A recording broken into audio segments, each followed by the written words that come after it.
We'll move to questions without notice. Are there any questions? And I give the call to the Honourable the Leader of the Opposition. Thank you very much, Mr Speaker. My question is to the Minister for Immigration. On 16th of November in this place, the Minister committed to the House that his department would make contact with all who had been victims of the criminals released from immigration detention by the government. Has the government now contacted all of the victims of the crimes committed by the 149 criminals it released from immigration detention? Give the call to the Minister for Immigration, Citizenship and Multicultural Affairs.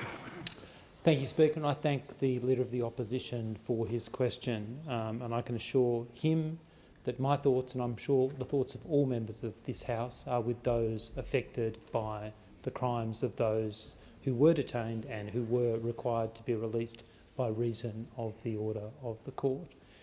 In the time following the High Court's decision, the Department put in place a mechanism that would enable victims to be contacted. Obviously, there are some issues around personal privacy and other questions that need to be addressed in that, but it was very important we put in place such a mechanism. Call to the Honourable Member. Order. The Honourable Member for Boothby. Thank you, Mr Speaker. My question is to the Prime Minister.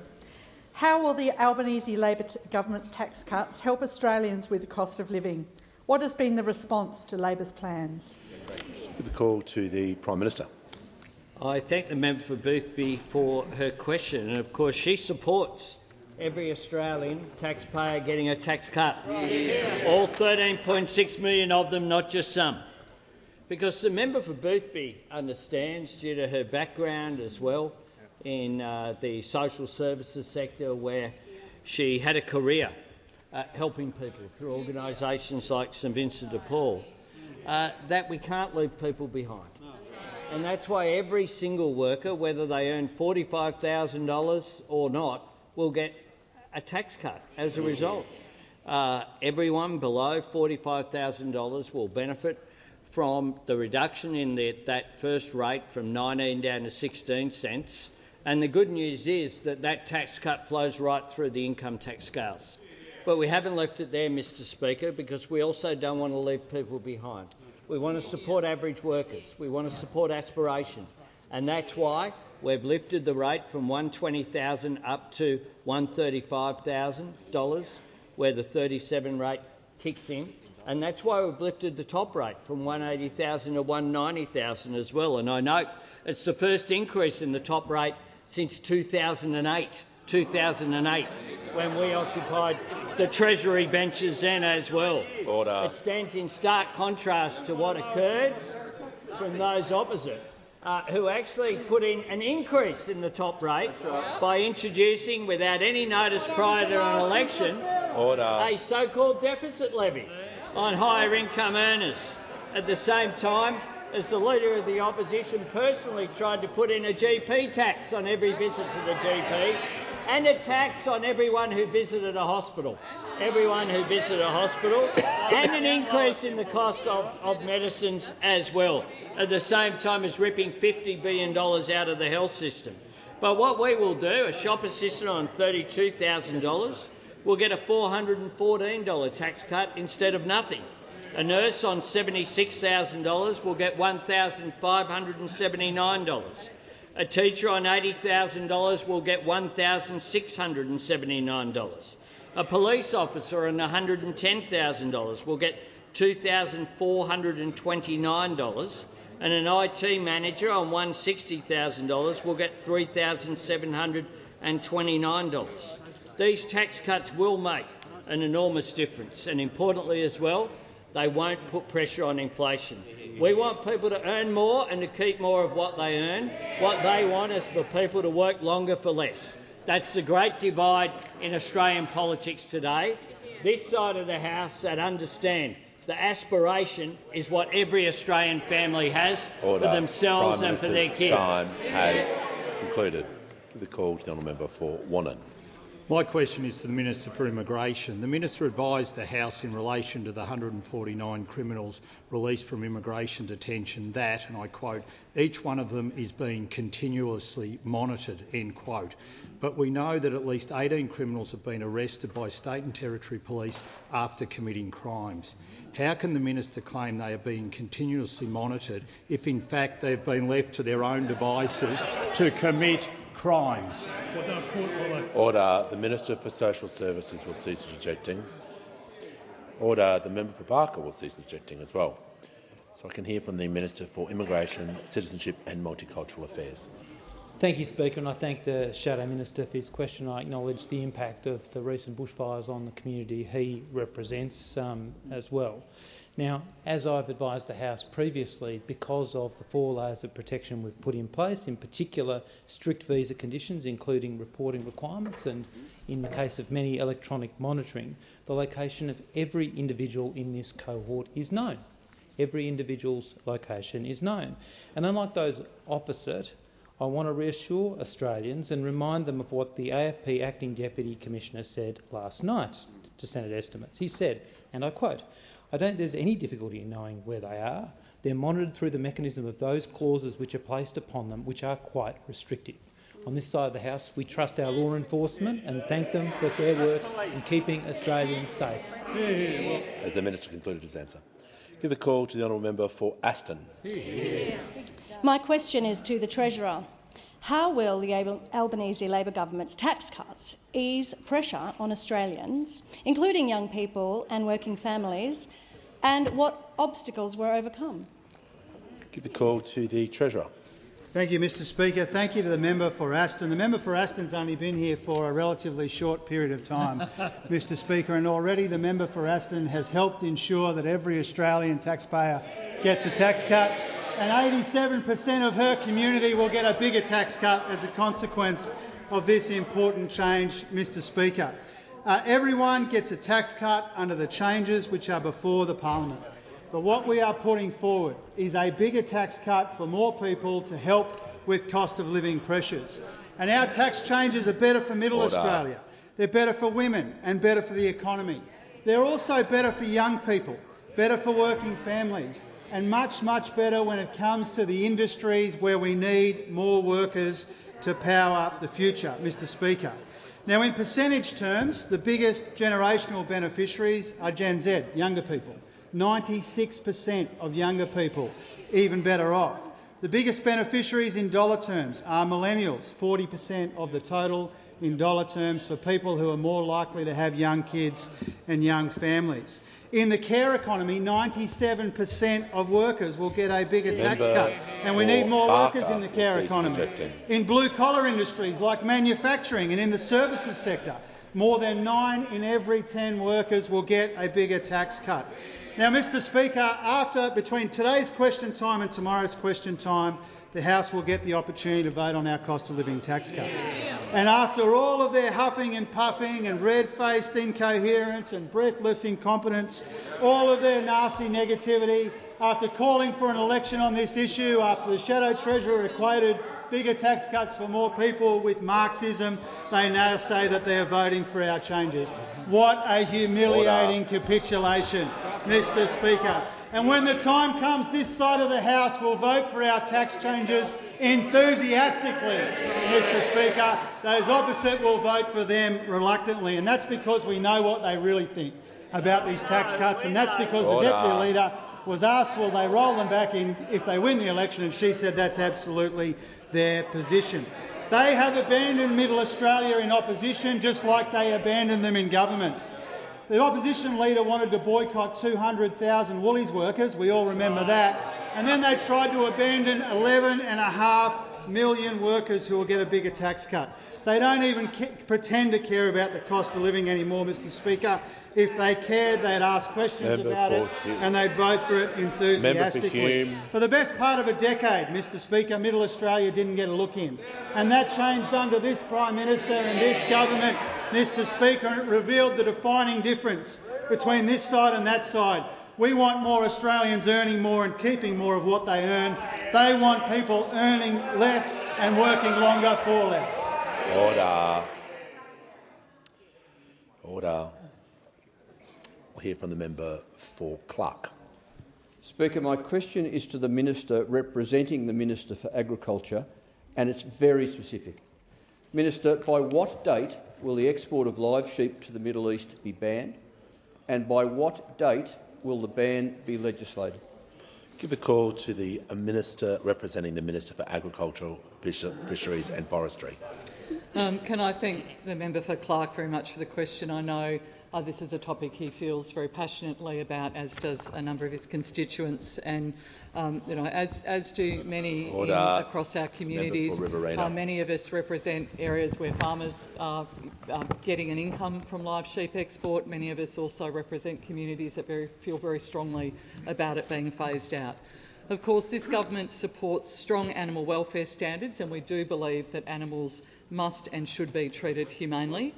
We need to partner with the industry to shape a strong and sustainable future for the Australian sheep wool and sheep meat industry. People earn their livelihoods from this sector, but we also know that we are implementing our commitment to phase out live sheep export in a considered and an orderly way. That work is important. It's why the phase-out of live sheep export by sea will not occur during this term of Parliament. An independent panel who was appointed to consult with farming and communities to inform when and how to implement this policy and how to ensure that that industry, that they continue to derive income from farming in their communities. That panel has completed its work and its consultation. It's provided that report to government. The government is considering that report. We are taking our time to properly assess all of the recommendations and the impact. I'm answering the question pretty directly. Order. The Minister will pause, and I'll listen to the member for Clark on a point of order. Speaker, on relevance, the question could not be more specific. Exactly what date will it be phased out and legislated? As the member knows, and we've dealt with this issue, the Minister has been talking about a range of timelines. You may want a specific date or answer, but under the standing orders she's not provided to necessarily do that. She is giving context and information about the timelines, so she is being directly relevant. As I said, the government is taking the time to properly assess all of the recommendations in the report and to develop a response that honours the commitment that we have to phase out live sheep export, but also that understands that there are livelihoods involved in this process. I know that, having farmers in my own community whose livelihood not depends on this, but it is part of it. They are seeing great work being done in terms of renewables and getting incomes from having solar farms and wind farms on their electorates, but they are really important issues.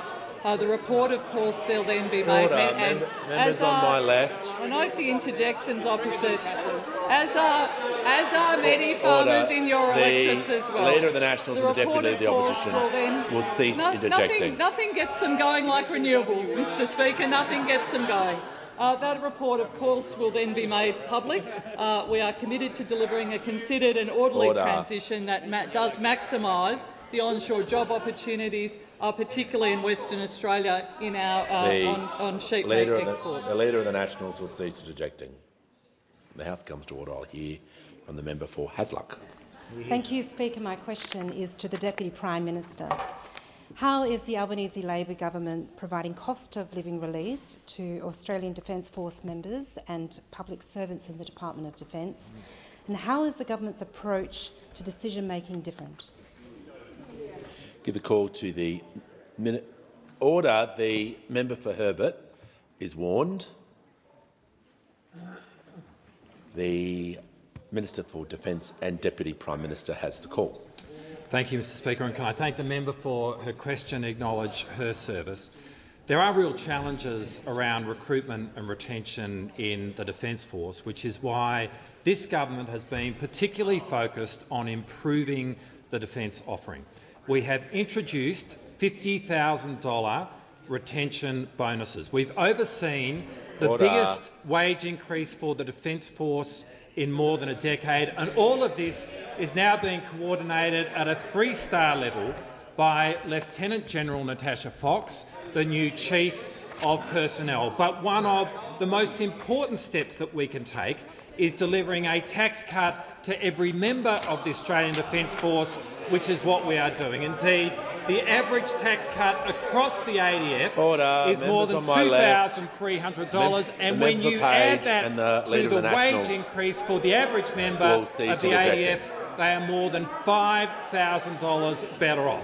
This is real and practical action which is making a difference.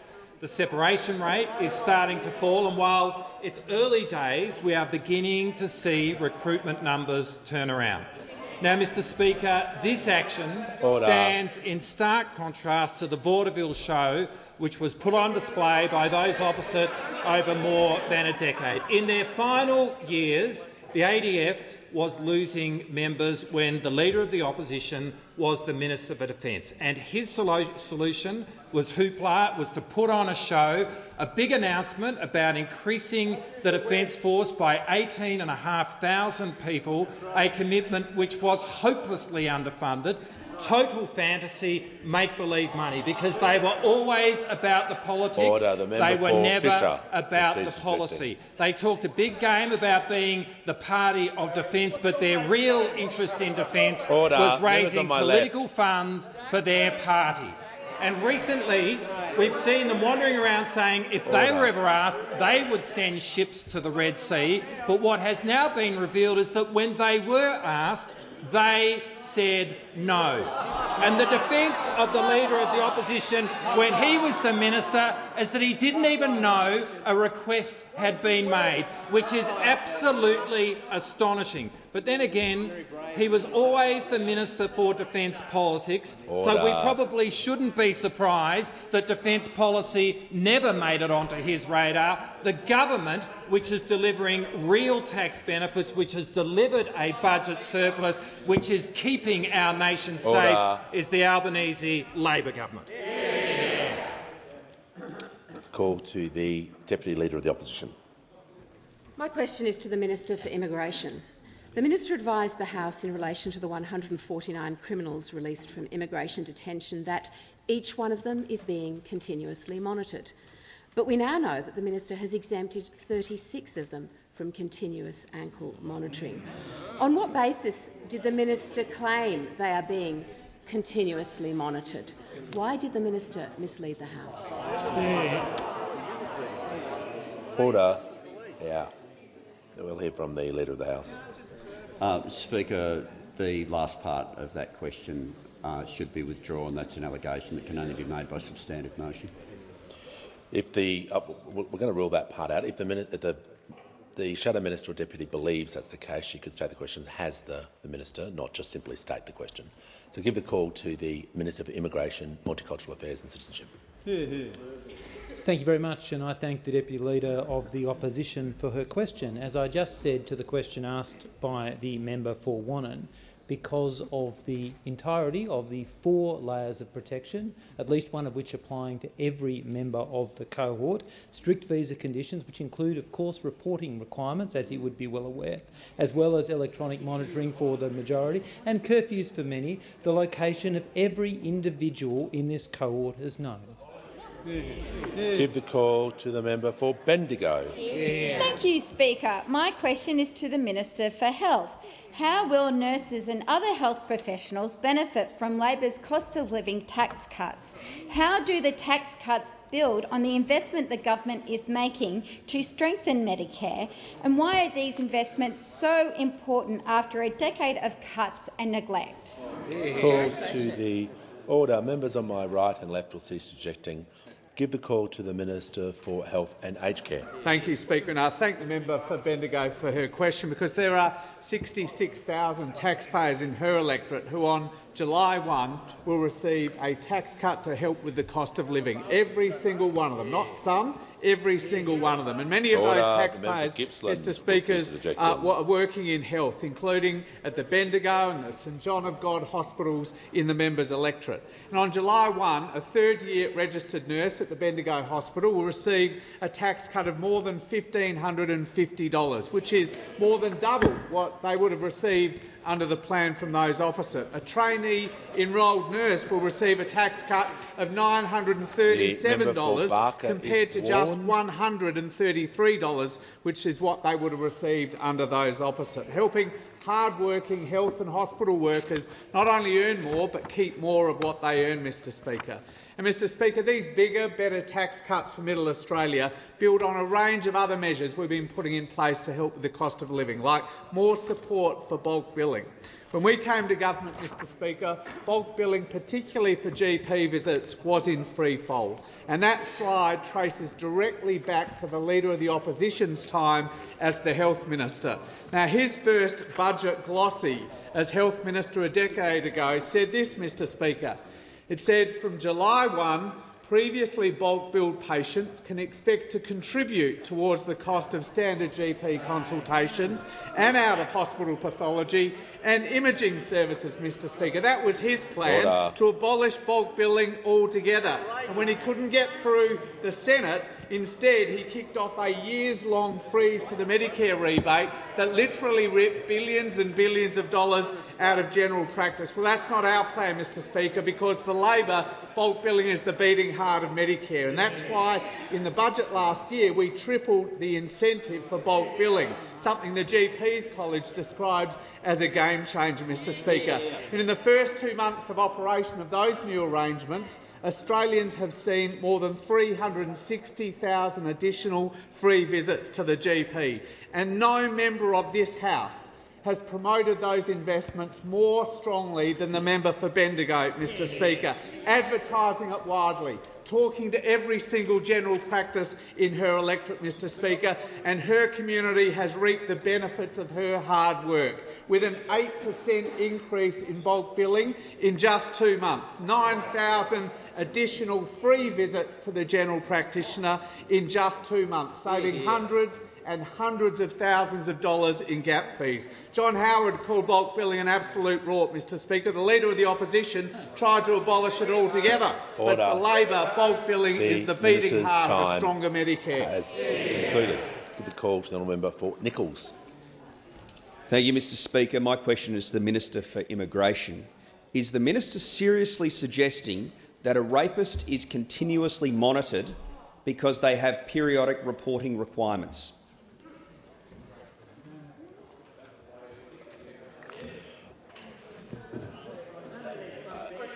The question, I'll allow it. It was just the way it was phrased. I was just wanting to make sure it's relevant to the minister's portfolio. Just give the call to the Minister for Immigration, Citizenship and Multicultural Affairs. Thank you very much, Speaker. As I've repeatedly informed the House, because of the 4 layers of protection that we have put in place, because of the arrangements we stood up, including Operation Aegis, enabling the coordination, of course it is the case that we are able to know the location of every individual in this cohort. And I remind the member, as I said a moment ago, of what the Australian Federal Police Acting Deputy Commissioner said last night. I don't think there is any difficulty knowing where they are. That's the whole cohort. They are monitored through the mechanism of those clauses that are placed upon them, which are quite restrictive. We support the work of our law enforcement agencies, and we also have confidence in the trusted officials of the Community Protection Board who are providing advice to government on this cohort. The call to the honourable member for Hunter. Thank you, Mr Speaker. My question is to the Minister for Infrastructure, Transport, Regional Development and Local Government. How is the Albanese Labor government delivering better tax cuts to support those living in my community and all across regional Australia? Why are these tax cuts better for regional Australians than other policies on offer? The call to the Minister for Infrastructure, Transport, Regional Development and Local Government. Thank you so much, Mr Speaker, and can I thank the member for Hunter for what is a great question. The Albanese government is, of course, indeed delivering tax cuts to Australians living in our regions, putting more money back into the pockets of regional Australians. In the member's own electorate, of course, of the Hunter, that means all 73,000 taxpayers in the Hunter will receive a tax cut of an average of $1,560 on the 1st of July. And as of the 1st of July, it will be a good day for taxpayers in the member's electorate, but it will also be a good day for taxpayers across all of our regions. In Whitlam, we've got 73,000 taxpayers are getting a tax cut, including 87% who'll be getting a bigger tax cut.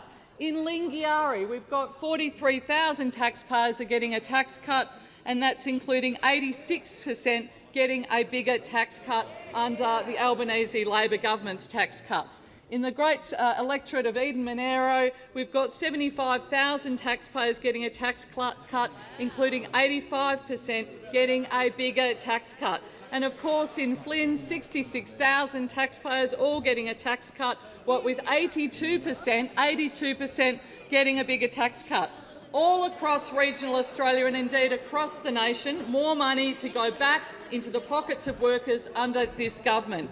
We're delivering these tax cuts for every Australian to help with the cost of living. That relief is exactly what our tax cuts for Middle Australia are designed to do, without putting pressure, of course, on inflation. Now, you might have thought that better tax cuts for Middle Australia, better tax cuts for those who live in the regions would be something there would be a unity ticket across the parliament. Unfortunately, not everyone shares our view. Of course, on this side of the House, we want to make sure that people earn more and they get to keep more of what they earn. Those opposite, we know, want people to work longer for less.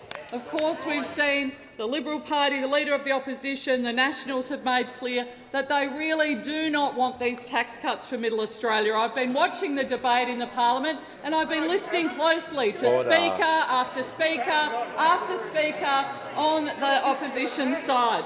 And they really don't want to support. You could hear that from their speeches and their contributions. The Liberals and Nationals are so addicted to voting against cost of living relief in their own communities. They voted against energy relief for working Australians. They voted against cheaper childcare, voted against cheaper medicines, voted against cheaper health care, of course voted against any cost of living measure that this government puts in place, and those in regional Australia deserve much better than that. Give the call to the member for Casey. Thank you, Speaker. My question is to the Minister for Immigration. The Albanese government has released 149 criminals from immigration detention. Last night at Senate estimates, the AFP was unable to confirm if any of those murderers or rapists the minister has released are among those who have committed new crimes. Minister, have any of the 7 murderers, 37 sex offenders or 72 other violent criminals released committed a new offence? Give the call to the Minister for Immigration. My apologies. On a point of order, the member for Warringah. A point of order in relation to Standing Order 100D 3 and 4 in relation to inferences and imputations in that question. That the release of these detainees was made as a result of the High Court decision. That's not reflected in the question. We have dealt with this matter before. It's not my role to give judgment on whether statements are accurate or not. But the minister will be able to refer whether the question he believes was accurate or whether he has a view or any minister has a view on the accuracy of the statement made. But whilst I appreciate the member for Warringah's point, these sorts of questions have been asked for some time, and it was dealt with last year as well. On the point of order, the member for Warringah. I appreciate that. I just want to clarify then, D3 and 4 specifically refers in standing orders that questions must not contain inferences or imputations. So is it the chair's ruling that there is no inferences or imputations in those questions? Well, it's a statement by the member asking the question about their interpretation and view. And the minister, in his or her response may be able to deal with that inference in the question, and the Minister for each question has been dealing with that, and I'm allowing him to address the question, but I'm simply not in a state to adjudicate on every single statement by every single member, whether I believe it's accurate or not. The person answering the question shall deal with that. On the point of order. Thank you, but in that case there is no point on having that section in the standing orders. It is there for a reason. That section, if I could just point out, rules in relation to questions 100D 3 and 4. I'd invite members to read the standing orders. It is clear that it's intended that inferences and imputations should not be included in questions. It's not a question of ruling whether or not one accepts that they're there. It's clear the standing orders make clear they must not contain. It's not a question of saying whether you feel the chair feels that there is a negative imputation. The standing orders are clear, so it's just raising the question of the standing orders. I appreciate the member's interest and I appreciate her raising the point of order. The difficulty for me as chair is I would start ruling out nearly every question if that was the case. And we did have a similar issue raised by a question yesterday in the crossbench. And as someone who tries to allow as many questions as possible on behalf of the constituents that they represent, I agree it does place me in a difficult position. But I appreciate the member raising the question. Give the call to the Minister for Immigration, Citizenship and Multicultural Affairs. Thank you, Speaker. And of course it was the case that it was the decision of the High Court overturning 2 decades of precedent that required the release of the detainees, the subject of this, as the member well knows or should well know.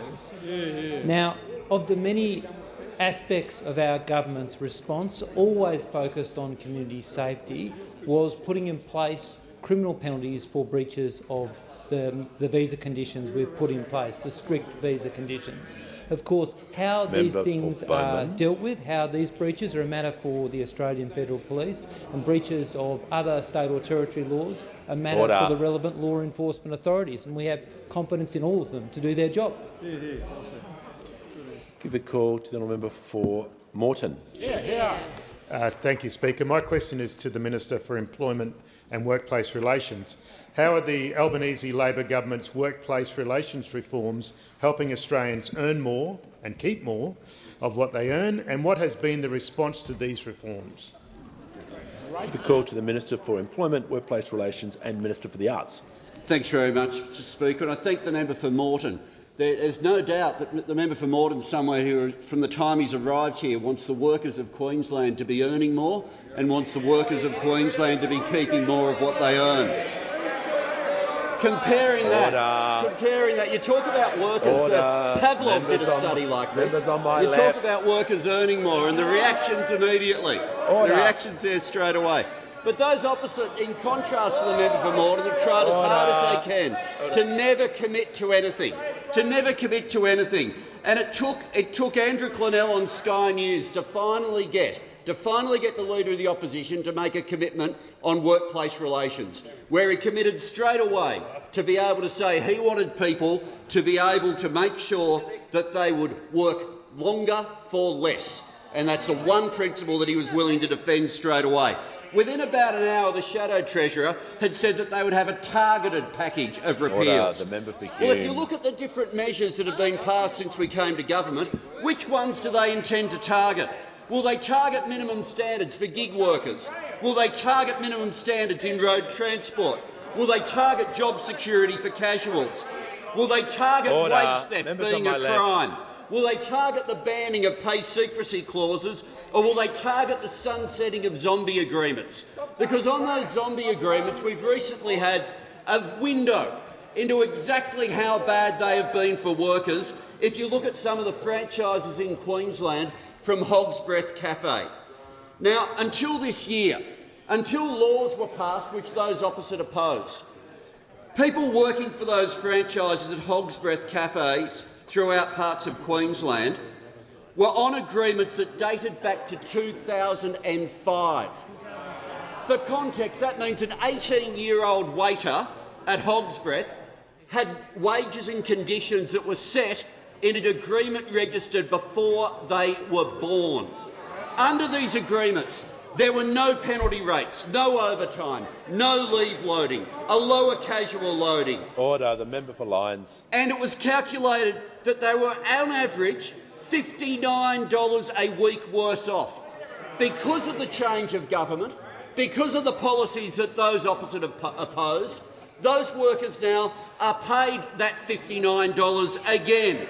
They are also covered by an award where they now earn $100 a week more under this government. And thanks to this government, they will now also be eligible for a tax cut of more than $1,050, those same workers.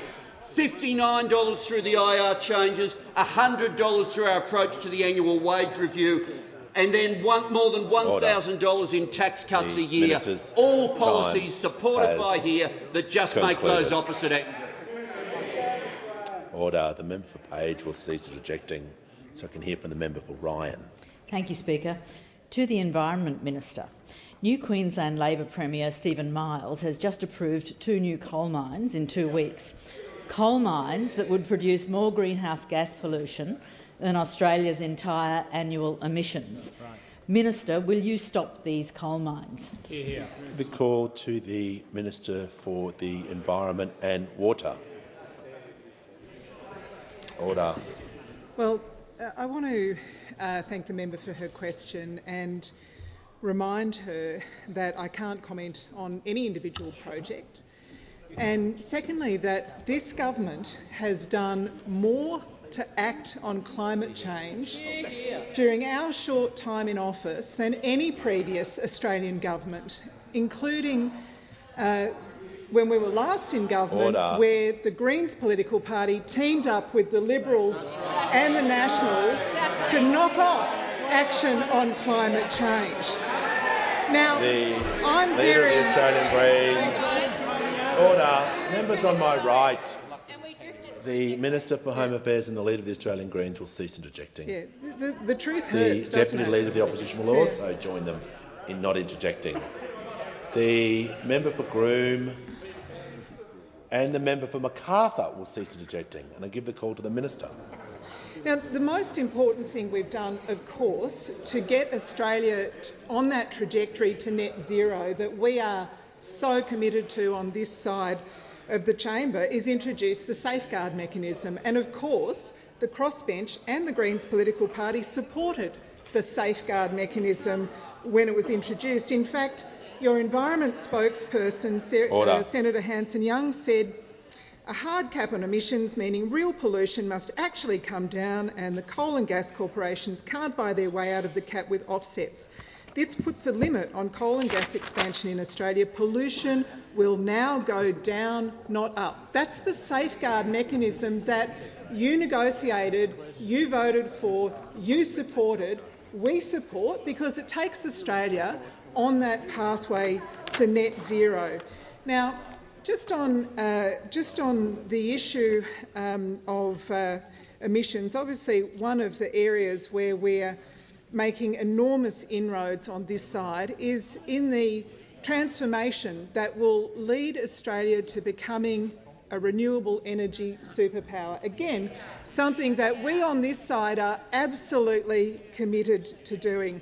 So far, in my time as Environment Minister, I have ticked off more than 42 renewable energy projects, which is the equivalent power to powering 2 million homes in Australia. Now, the Treasurer's asked me how many renewable energy projects in Sydney. I can tell you Australia has one of the greatest penetrations of rooftop solar anywhere in the world. 3.6 million Australian homes, because ordinary Australians have realised that cheaper, cleaner, renewable energy is good for the family budget and good for the environment. And that's why, we've set our target of 82% renewable energy, and we're well on track to meeting that.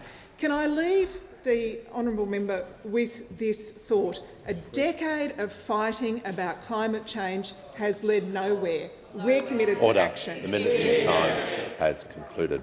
Give the call to the honourable member for Hawke. Thank you, Mr Speaker. My question is to the Minister for Early Childhood Education.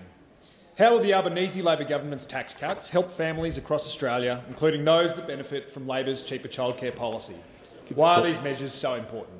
Give the call to the Minister for Early Childhood Education and the Minister for Youth.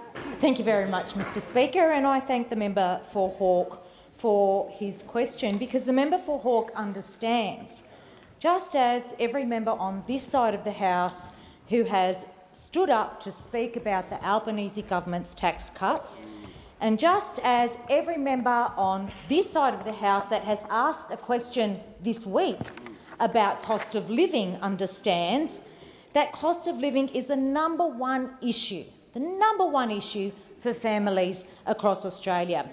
But of course, Mr Speaker, we knew that before we came to government. We knew that. And that's why the Prime Minister pledged to take action to relieve cost of living pressures for families in Australia. That's why, in government, we're not just talking about cost of living pressures, we're taking action to deliver cost of living relief. That's why we delivered cheaper childcare for more than 1 million families across Australia, including, I might say, 6,800 families in the member for Hawke's electorate.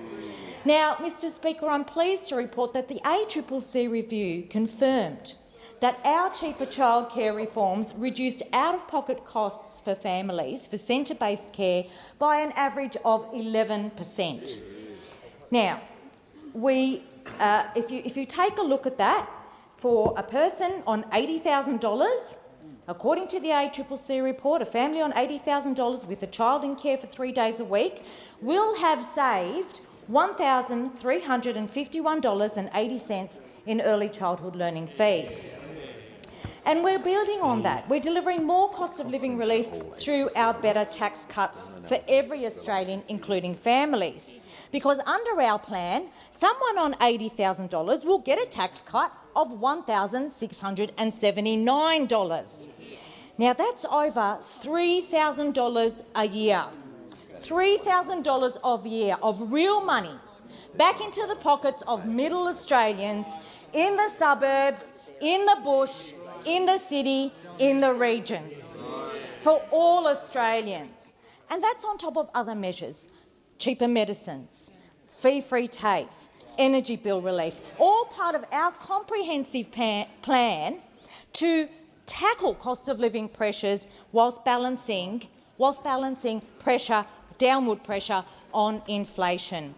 But, Mr Speaker, that's the difference here. That's the difference between a government that is prepared to take action, that has a plan for cost of living relief, a government that wants people to earn more and to keep more of what they earn, as opposed to an opposition that wants to keep people working longer for less. Time has concluded. Give the call to the Honourable the Leader of the Opposition. Thank you very much, Mr Speaker. I seek leave to move the following motion immediately. Order. That this House notes that the first duty of a government is to keep Australians safe, and that the Albanese government has failed this duty. B, notes the Minister for Immigration's numerous failings in his response to the High Court decision in NZYQ, including the Assistant 1, Treasurer. Failing to keep hardcore criminals locked up, 2, failing to know where released detainees now reside, 3, failing to prevent 18 criminals so far committing further offences, leading them to being arrested by state or territory police. 4, failing to conduct continuous monitoring that would prevent criminals from committing further criminal offences. 5, failing to place any of the released criminals into preventative detention despite 7 murderers, 37 sex criminals and 72 violent offenders being at large in the community. And 6, failing to provide timely and accurate information to the Australian people about the nature and location of the 149 criminals at large in the community. And C, calls upon the Prime Minister to dismiss this incompetent minister who has proven entirely inadequate to the task of keeping Australians safe. Is leave granted? Order. Leader of the House. No, the leave's not granted. We want to talk about cost of living. The order. The member for Barker. The Leader of the Opposition. Thank you very much, Mr Speaker. I move that so much of standing and sessional orders be suspended as would prevent the Leader of the Opposition moving the following motion immediately. That this House A notes that the first duty of a government is to keep Australians safe, and the Albanese government has failed in this duty. B notes the Minister for Immigration's numerous failings in his response to the High Court decision in NZYQ, including 1. Failing to keep hardcore criminals locked up, 2. Failing to know where released detainee criminals are, failing to prevent 18 criminals so far committing further offences, leading them to be arrested by state and territory police, 4. Failing to conduct continuous monitoring that would prevent criminals from committing further criminal offences, 5. Failing to place any of the released criminals into preventative detention despite 7 murderers, 37 sex criminals and 72 violent offenders being at large in the community, and 6. Failing to provide timely and accurate information to the Australian people about the nature and location of the 149 criminals at large in the community, and C.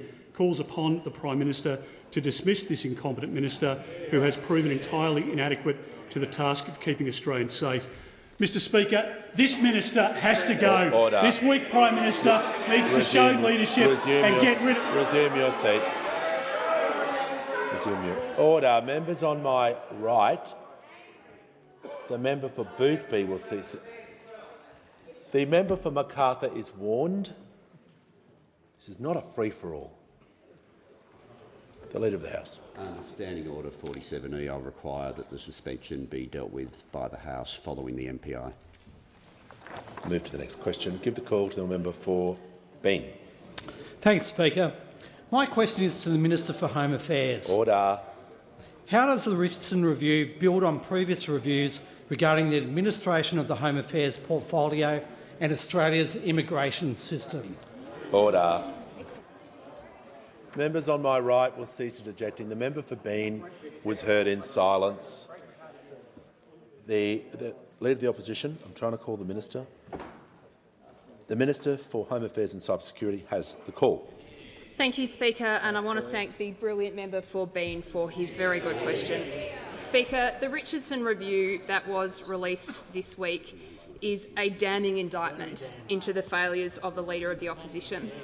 Now, for most of us in this place, just one report of this kind would be absolutely devastating. A report that shows us that the Leader of the Opposition oversaw hundreds of millions of taxpayer dollars being funnelled into companies which were involved in drug smuggling, in arms trafficking, in money laundering and human trafficking. To have so fundamentally failed in your duty to the Australian people, how do you come back from that? But of course, from the Leader of the Opposition, it's not just the Richardson Review. 3 reports now from 3 eminent Australians, Martin Parkinson, Christine Nixon and Dennis Richardson, have found that the Leader of the Opposition's public record is littered with systems that he has wrecked and he has destroyed. Martin Parkinson's review, I have it here, describes the migration system as being fundamentally broken, and he has said that this occurred because of a decade of deliberate neglect by those opposite. The Nixon Review found that for all the bluff and bluster— The Minister will not use props during her answer. The Nixon Review found that for all the bluff and bluster that went into being tough on borders, the Leader of the Opposition catastrophically failed to manage our migration system, leading to career criminals and people who were known human traffickers coming into the country under the Leader of the Opposition's watch and hurting Australian people. Where is the accountability for this? And then, of course, the Richardson Review, which, as we know, demonstrates that on the watch of the Leader of the Opposition, hundreds of millions of dollars was taken from the constituents of every single one of us in this chamber and given to companies that went on to commit horrible crimes. Speaker, what we have before us is hundreds of pages that tell us that all the Leader of the Opposition knows how to do is wreck and divide and destroy. But of course, it's not just his time in Home Affairs, Speaker, not just my portfolio and the messes that I'm cleaning up. Remember that when the Leader of the Opposition was Health Minister, he was voted by doctors as being the worst health minister in living memory. And then that was before he tried to cut $50 billion out of our hospital network. In defence, for all the explosive rhetoric, what we saw was the Leader of the Opposition presiding over delayed defence projects to the tune of 97 years late. Now, Speaker, what do we hear from the Leader of the Opposition in countering all of these very well substantiated claims about him? We hear absolute crickets, and that's because this is the tough guy who doesn't want to answer the tough questions. Now, Speaker, there is one question that matters more than all. When he cannot run a government department, why does he think he should run our country? The call to the honourable member for McKellar. Thank you, Mr Speaker. My question is for the Treasurer. Two of our nation's most respected economists, Professors Sims and Garnaut, have today put forward a bold plan they say can lower global carbon emissions by at least 6%, would deliver much cheaper power bills and would supercharge a new green export industry here, which would set up Australia's prosperity in the new global economy for decades. With the worst of the coalition climate wreckers of the Nemesis era all but wiped out, isn't it time a carbon levy was back on the table? Order.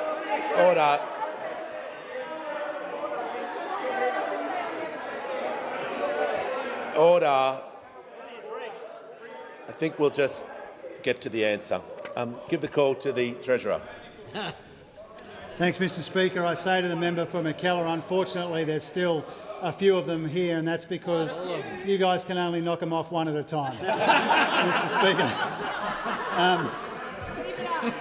Mr Speaker, I agree that Professors Sims and Garnaut are very distinguished economists and very distinguished thinkers, and that they are well-motivated and well-informed contributors to this debate as well, I might say, as the member for McKellar herself.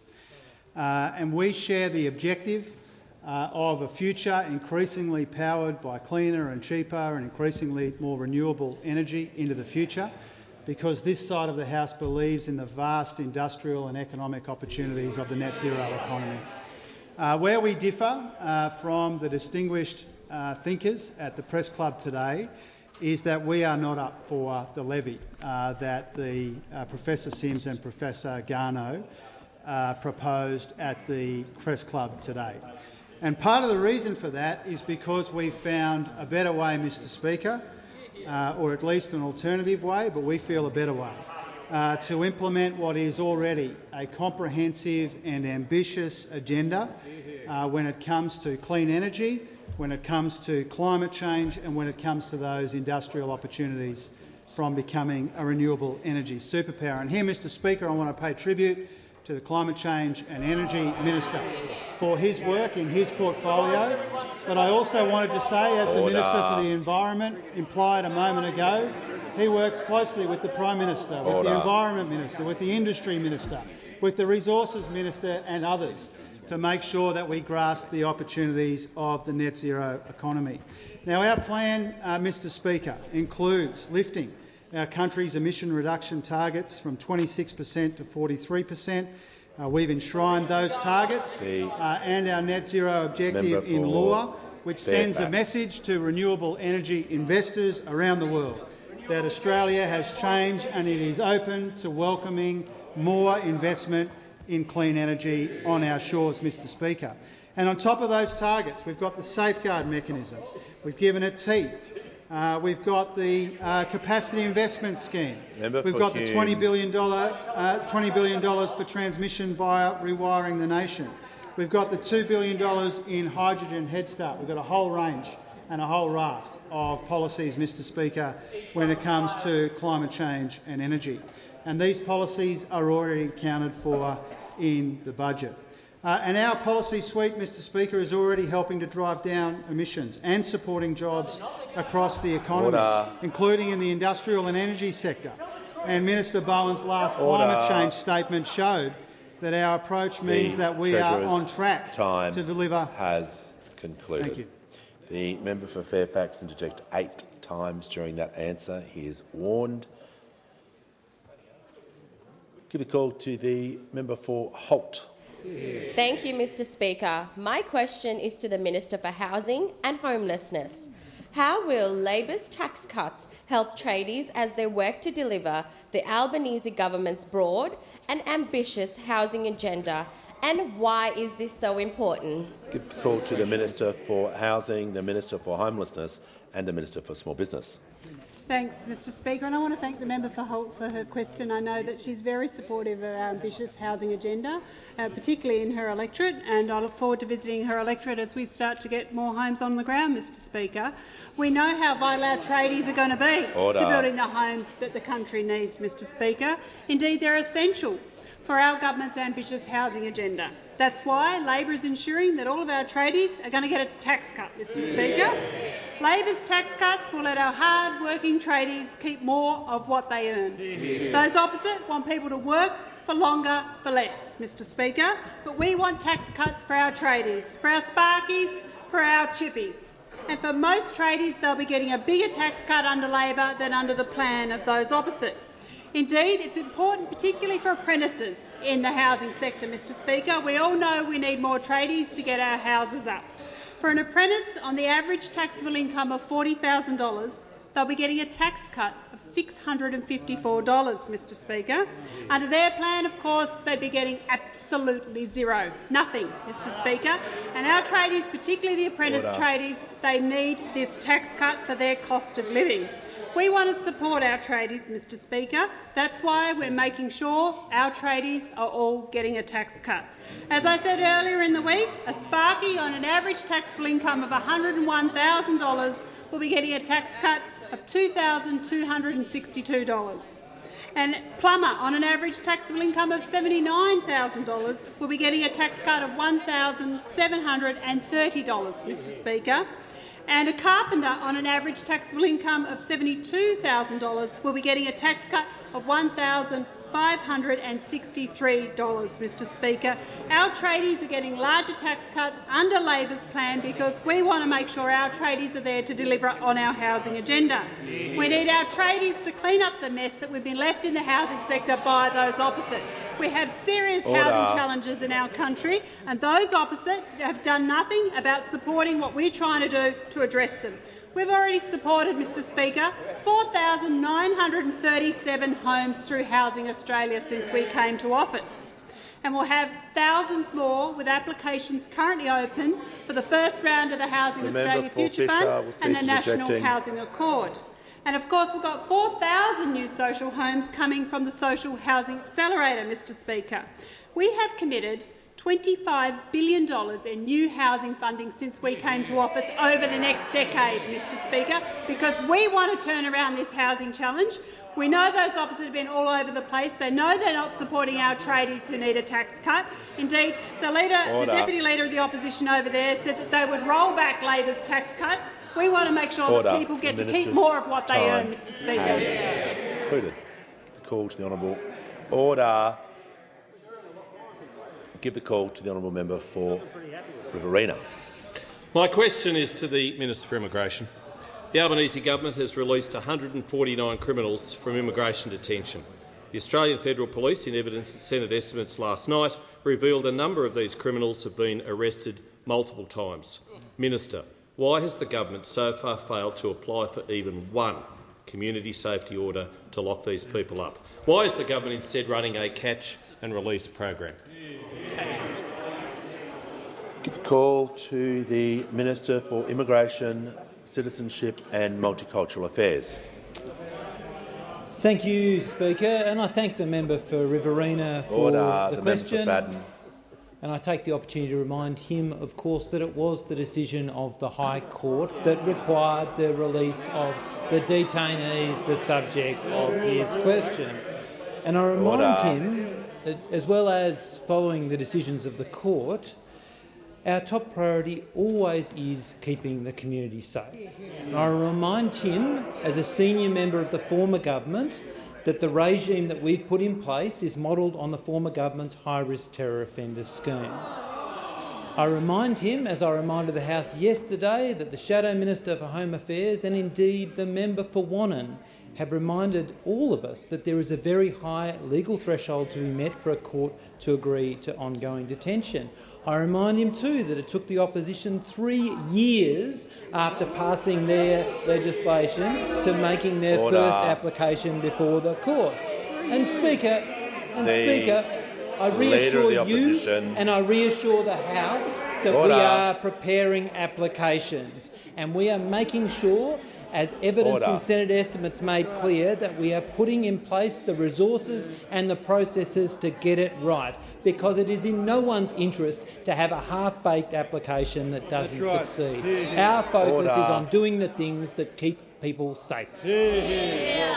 Give the call to the honourable member for Pearce. Thank you, Mr Speaker. My question is to the Minister for Resources and Minister for Northern Australia. How will the Albanese Labor government's tax cuts deliver a bigger benefit to workers in the resources sector and in Northern Australia? Give the call to the Minister for Resources and the Minister for Northern Australia. Thank you, Mr Speaker, and thank you to the very hard-working member for Pearce for her question. Mr Speaker, on the 1st of July, the Albanese government will deliver a tax cut to every single Australian taxpayer and to taxpayers right across the great seat of Pearce. 13.6 million Australians will be better off. Workers in the resources sector and right across the great north of our country will be better off. The average wage of the resources sector across this nation is $144,600. Labor's tax changes will deliver them a tax cut of over $3,700.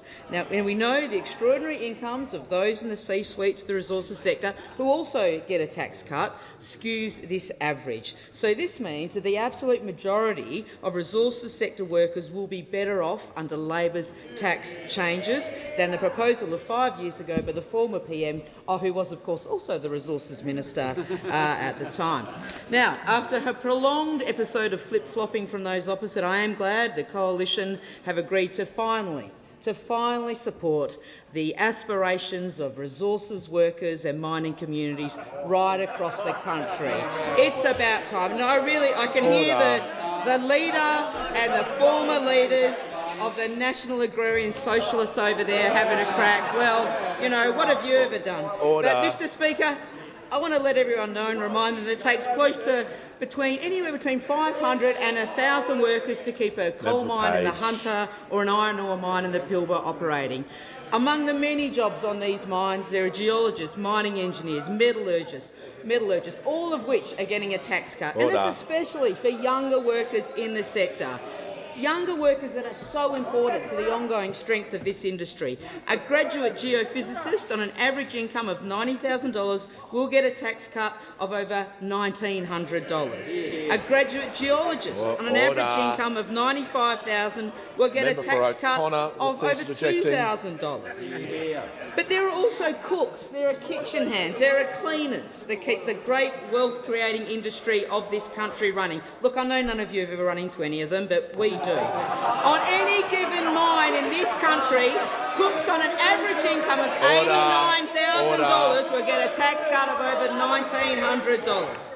Kitchen hands on an average of income of $80,000 will get a tax cut of over $1,600. And cleaners, the cleaners that keep these mines going and keep workers happy, will on average income of $75,000 will get a tax cut of over $1,500. Under Labor, resources workers earn more and resources workers will keep more of what they earn. Remind the Minister understanding Order 65A to address her remarks through the chair. The member for Bruce will leave the chamber under 94A.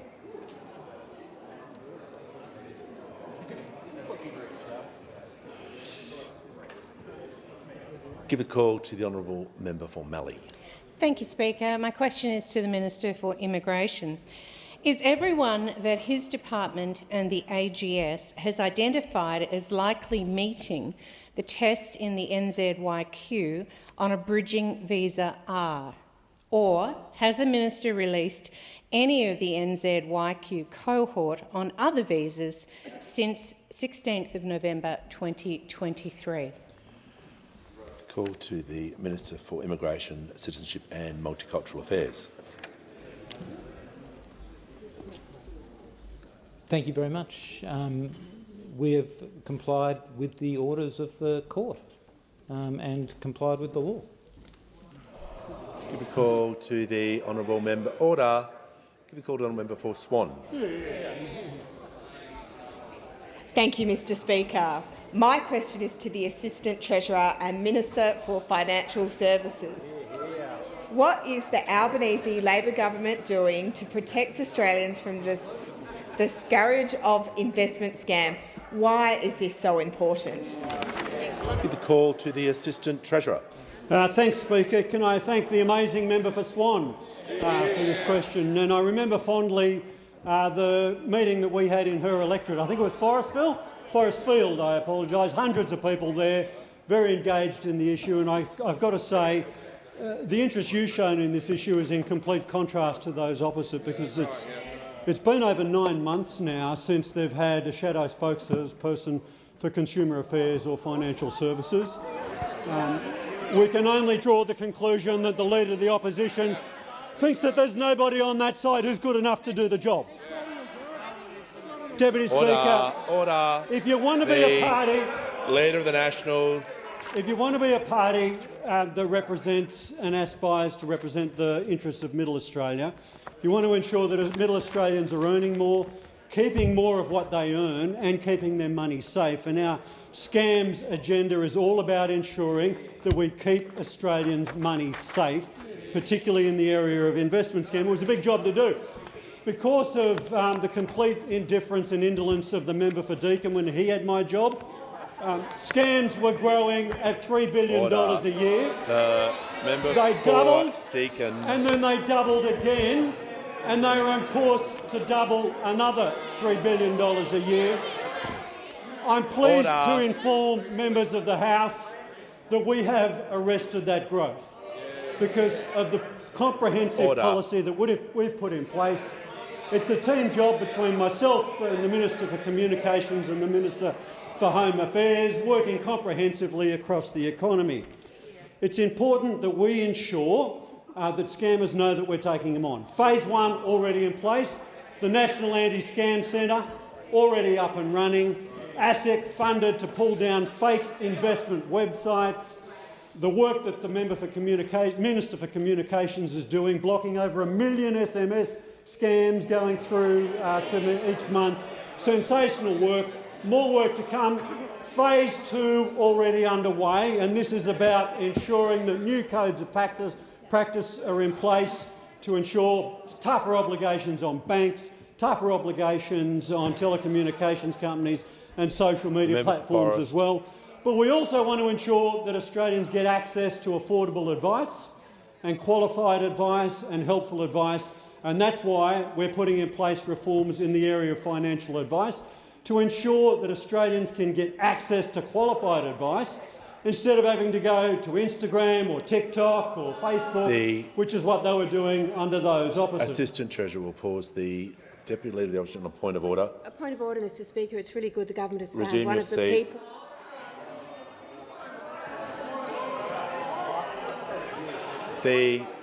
No, it's really simple.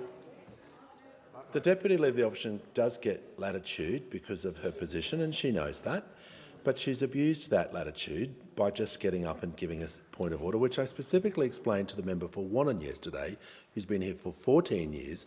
The member's been here for 23 years.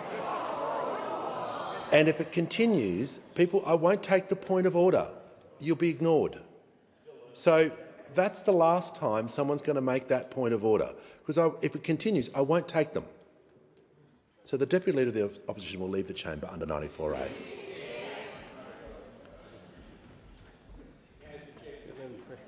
And the member for McEwen is warned.